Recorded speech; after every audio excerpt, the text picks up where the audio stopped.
Perkenalkan, nama saya Gilbert Donald Tambunan. Di sini saya akan mempresentasikan ringkasan ataupun rangkuman mata kuliah agama. Demikian ringkasan saya. Di dalam poin A, menurut saya sangat diperbolehkan untuk saya maupun kita semua mengasihi teman-teman yang berbeda agama dan budaya. Dan opini itu sangat baik, karena cinta kasih adalah landasan yang sangat penting bagi banyaknya keberagaman dan perbedaan di tengah masyarakat sekarang ini.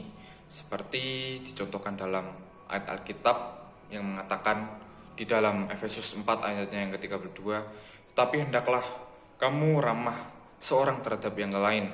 Di sini dikatakan kita harus ramah seorang terhadap yang lain, penuh kasih mesra dan saling mengampuni. Di sini kita harus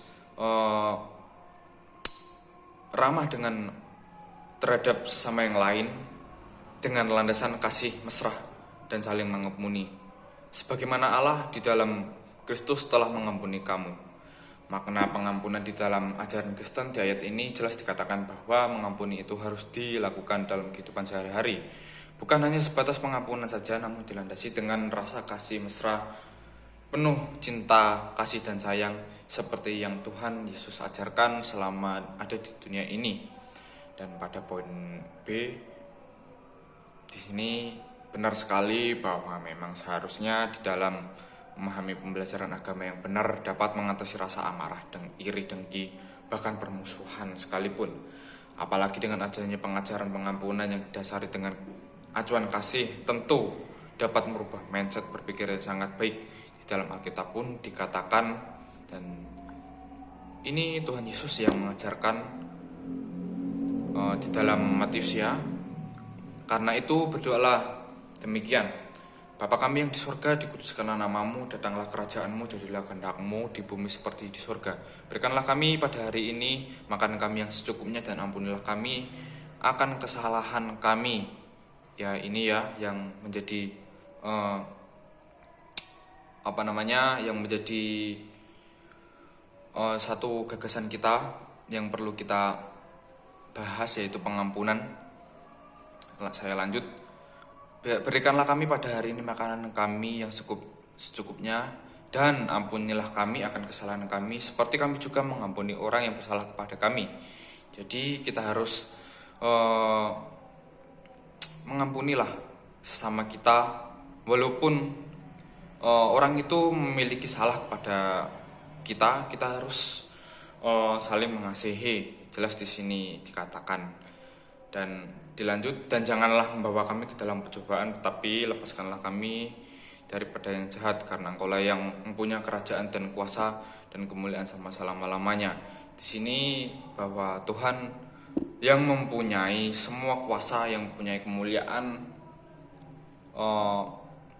memberi kita amanat untuk kita saling mengasihi, walaupun sesama kita ada yang berbeda, ada yang berpendapat berbeda, opini yang berbeda, budaya yang berbeda. Tapi ini semua tidak menjadi satu alasan untuk kita menjadi saling bermusuhan, saling tidak menghormati sesama yang lain. Dan kita di sini diajarkan untuk mengampuni sesama, untuk saling mengasihi, dan untuk saling bagaimana caranya kita melakukan hal-hal yang baik di tengah masyarakat.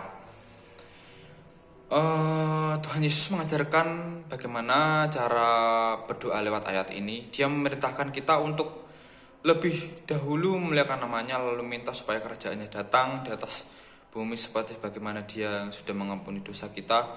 Maka penyebab utama mengapa kita harus mengampuni sesama. Nah, ini mengapa penyebab utama kita harus mengampuni sesama dikatakan di sini, karena Tuhan Yesus yang memerintahkan kepada segenap umatnya. Dan tentu jika kita melanggar setiap peraturan-peraturan, baik peraturan negara, peraturan keluarga, peraturan dimanapun lah, itu jika kita tidak menaatinya, pasti kita menerima konsekuensi. Dan dalam ajaran agama saya, agama Kristen, di sini dikatakan ada konsekuensinya, yaitu akibat dari tidak mampu mengampuni sesama, yaitu Tuhan tidak mengampuni kita di surga. Dan akibat dari mampu mengampuni sesama, kita juga diampuni Bapa kita yang ada di surga. Itu.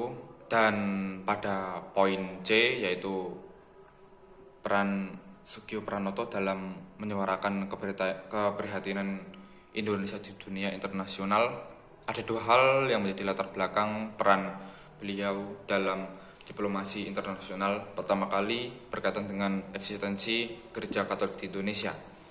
Kedua, peran MGR Sugio Pranoto dalam usaha diplomasi internasional pada latar belakang pergerakan nasional.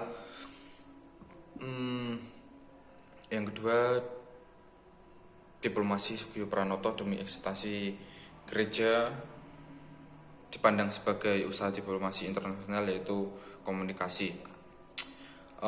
Dalam keterlibatan beliau pertama kali terlibat dalam hubungan dengan pihak Vatikan. Kedua, keterlibatannya dengan hubungan dengan pihak pemerintah Belanda. Ketiga, keterlibatan dengan hubungan dengan pihak internasional lainnya. Menarik manfaat ini dari sejarah keterlibatan beliau, Sugio Pranoto membuka cakrawala yang lebih luas lagi dalam memahami berbagai keterlibatan. Salah satu alasan mengemukakan sisi diplomasi internasional adalah untuk tidak terjebak dalam hal-hal klasik tentang keterlibatan bidang lain. Dengan memahami hal tersebut, kita dapat memetik berbagai pelajaran yang berkaitan dengan prinsip, strategi, dan praktik yang dijalankan oleh beliau, yaitu Sugio Pranoto, di dalam keberpihakannya pada kemerdekaan Republik Indonesia, serta mengisi kemerdekaan bagi kelangsungan hidup gereja, negara, bangsa, dan rakyat Indonesia seluruhnya. Demikian presentasi saya.